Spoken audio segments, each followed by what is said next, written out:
कभी कभी किसी का आत्मकथन उतना रहस्यमय, रोमांचक और बोल्ड नहीं होता, तो क्या आप उनका जीवन जानने की कोशिश नहीं करेंगे?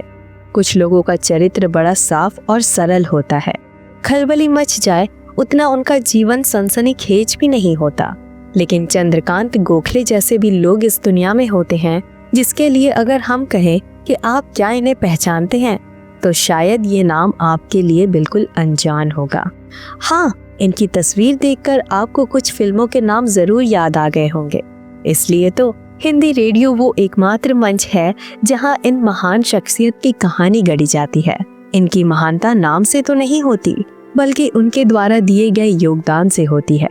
कुछ लोग होंगे जिन्होंने इस वीडियो को यहीं पर बंद कर दिया होगा, लेकिन क्योंकि आप इस वीडियो में इतनी रुचि दिखा रहे हैं, इसलिए चलिए चंद्रकांत गोखले की कहानी सुना देती हूँ।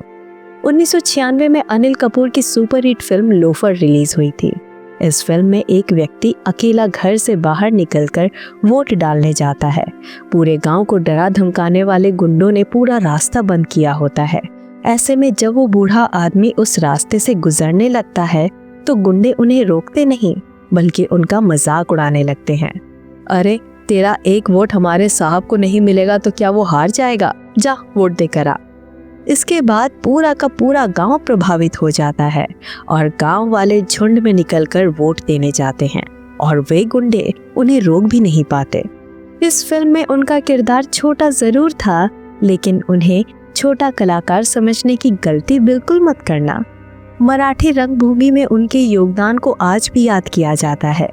उन्हीं के बेटे को तो आपने कई बड़े बड़े सुपरहिट फिल्म में अभिनय करते हुए देखा होगा। क्या ये बात आपको पता है? विक्रम गोखले असल में चंद्रकांत गोखले के ही बेटे हैं। नहीं ना? इसलिए इस वीडियो को अभी लाइक करिए और हिंदी रेडियो को सब्सक्राइब करिए। आप हमें इंस्टाग्राम और फेसबुक पर देख सकते हैं। अधिक जानकारी के लिए डिस्क्रिप्शन बॉक्स में दिए गए लिंक पर क्लिक करिए। लेकिन चंद्रकांत गोखले की पहचान सिर्फ उनके बेटे से बिल्कुल नहीं की जा सकती।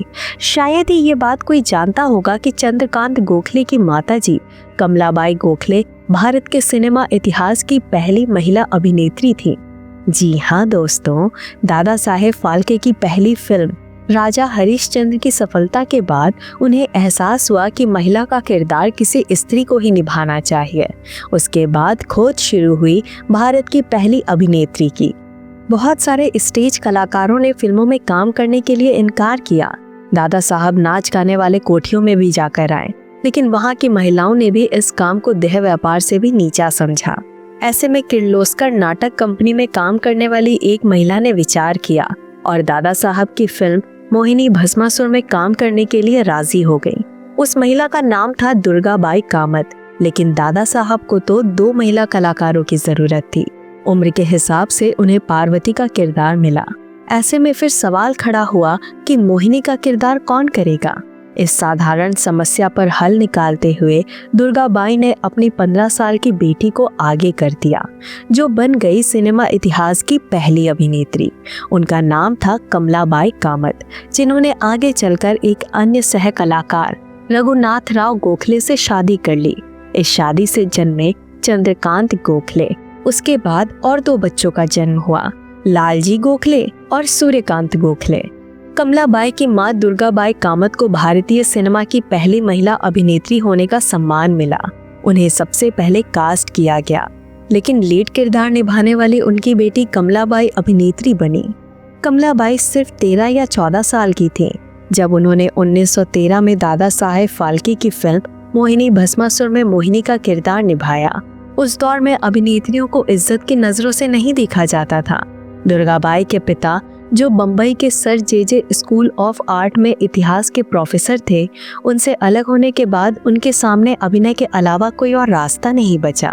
इसलिए जब दुर्गाबाई ने चित्ताकर्षक नाटक मंडली में काम करना शुरू किया तो ब्राह्मण समाज ने उन्हें समाज से बाहर कर दिया। छोटी कमलाबाई का बचपन इसी विवादों से भरे कला और संघर्ष के माहौल में गुजरा। कमलाबाई ने अपनी माँ से ही संगीत, गायन और वाद्य यंत्रों की शिक्षा ली, क्योंकि लगातार सफर में रहने की वजह से वो कभी स्कूल जा नहीं पाई। उनकी पहली स्टेज एंट्री तो बस 4 साल की उम्र में हुई और जब उन्हें फिल्मों का ऑफर मिला तब तक वो रंगमंच की दुनिया की एक जानी मानी कलाकार बन चुकी थी। उनकी शादी रघुनाथ गोखले से हुई, जो किर्लोस्कर नाटक कंपनी में स्त्री भूमिकाएं करते थे। लेकिन आवाज बदलने के बाद वो उसी कंपनी में आ गए जहां कमलाबाई और उनकी मां काम करती थी। ये युवा जोड़ा जल्द ही कंपनी का नया लीड पेयर बन गया और महाराष्ट्र के गांव-गांव में शेक्सपियर के नाटकों के मराठी रूपांतरण से लेकर पौराणिक कथाओं पर आधारित नाटकों तक हर तरह के काम से दर्शकों के बीच मशहूर हो गया। लेकिन इस कला प्रेमी से भरे परिवार पर सन 1928 में बड़ा दुख आया।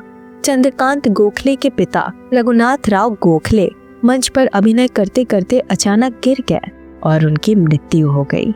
इस त्रासदी के वक्त कमलाबाई की उम्र सिर्फ 25 साल थी और वो अपने तीसरे बच्चे के साथ गर्भवती थी। वो अचानक अपने तीनों बेटों लालजी, चंद्रकांत और सूर्यकांत को पालने और अपनी माँ और देवर की देखभाल करने वाली घर की एकमात्र कमाने वाली बन गई। इस भयानक गरीबी और सामाजिक दबाव के बावजूद कमलाबाई ने हार नहीं मानी। उन्होंने अपने पति की जगह नाटक में पुरुष लीड की भूमिकाएं निभाई ताकि शो कैंसिल ना हो। उस जमाने में एक अकेली महिला के लिए आज़ादी से घूमना और काम करना लगभग नामुमकिन था। उन्हें समाज में इज्जत भी नहीं मिलती थी, लेकिन अपने बच्चों के लिए उन्होंने मनोहर स्त्री संगीत नाटक मंडल और सोहराब मोदी की थिएटर यूनिट जैसे अलग अलग कंपनियों के साथ काम किया। उन्होंने मराठी के अलावा एक कन्नड़ नाटक लंका दहन में भी काम किया, जिसकी भाषा उन्हें नहीं आती थी, पर उन्होंने एक सप्ताह के भीतर लाइनों को रटकर प्ले को हिट बना दिया। कमलाबाई ने 1930 के दशक में विनायक दामोदर सावरकर के नाटक उशाप में भी काम किया, जो हरिजन समाज की पीड़ा पर आधारित है। इस काम के लिए उन्हें पुलिस सुरक्षा के बीच रिहर्सल करनी पड़ी और हर बार स्थानीय ब्रिटिश अधिकारी से नाटक के स्क्रिप्ट पास करानी होती थी ताकि कुछ भी आपत्तिजनक ना हो। इन्हीं संघर्षों के बीच चंद्रकांत रघुनाथ गोखले का जन्म 7 जनवरी 1921 को मिरज सांगली संस्थान में हुआ। अभिनय और गायन की पहली शिक्षा उन्हें विरासत में अपनी मां कमलाबाई से मिली। चंद्रकांत गोखले ने महज 9 साल की उम्र में मराठी नाटक पुनः हिंदू से अपने लंबे करियर की शुरुआत की। उन्होंने अपने जीवन के 7 दशक से भी ज्यादा समय तक रंगमंच और सिनेमा को दिया। उन्होंने 64 से भी ज्यादा नाटकों, 68 मराठी फिल्मों और 16 हिंदी फिल्मों में काम किया। उनके करियर की पहचान केवल संख्या से नहीं बल्कि गुणवत्ता से होती है। उनके मशहूर मराठी नाटकों में भाव बंधन, राज संन्यास, पुण्य प्रभाव, बेबंदशाही, राजे मास्तर, बैरिस्टर और खासकर पुरुष जैसे नाटक शामिल हैं, जिसे उन्होंने हिंदी और मराठी दोनों में विजया मेहता के साथ किया। मराठी फिल्मों में ढाकटी जाओ जैसे सुपरहिट फिल्में दी, वहीं हिंदी में लव एंड मर्डर और वजूद जैसी फिल्मों में भी नजर आए। लेकिन बहुत कम लोग जानते हैं कि चंद्रकांत गोखले एक बेहतरीन अभिनेता होने के साथ साथ प्रशिक्षित शास्त्रीय गायक भी थे। उन्होंने ख्याल गायकी की शिक्षा ली और उन्होंने जी.डी. माडगुलकर लिखित और सुधीर फड़के द्वारा संगीतबद्ध किए गए प्रसिद्ध गीत रामायण के 10वें गीत चला राघव चला को अपनी आवाज दी। चंद्रकांत गोखले 3 भाई थे और तीनों ने कला के अलग अलग क्षेत्र में अपना नाम कमाया। एक तरफ लालजी गोखले उर्फ मधुसूदन तबला वादन में पारंगत थे, तो दूसरी तरफ सबसे छोटे भाई सूर्यकांत गोखले उर्फ छोटू गोखले संगीत जगत में छाए।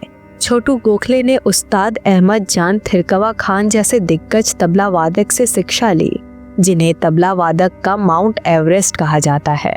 सूर्यकांत गोखले का निधन समय से पहले हो गया, लेकिन उनके सम्मान में पुणे विश्वविद्यालय में स्वर्गीय सूर्यकांत छोटू गोखले गोल्ड मेडल की स्थापना की है। कमलाबाई गोखले ने चंद्रकांत गोखले को अभिनय का जो वारसा दिया, उन्हें चंद्रकांत जी ने अपने बेटे विक्रम गोखले तक पहुंचाया। यानी दुर्गाबाई कामत से शुरू होकर विक्रम गोखले तक ये 4 पीढ़ियों का कलात्मक सफर है। अपनी लंबी जिंदगी में उन्होंने मास्टर दीनानाथ मंगेशकर, मास्टर अविनाश, चिंतामरण राव कोल्हटकर और बाबूराव पेंडारकर जैसे बड़े गुरुओं से सीखा।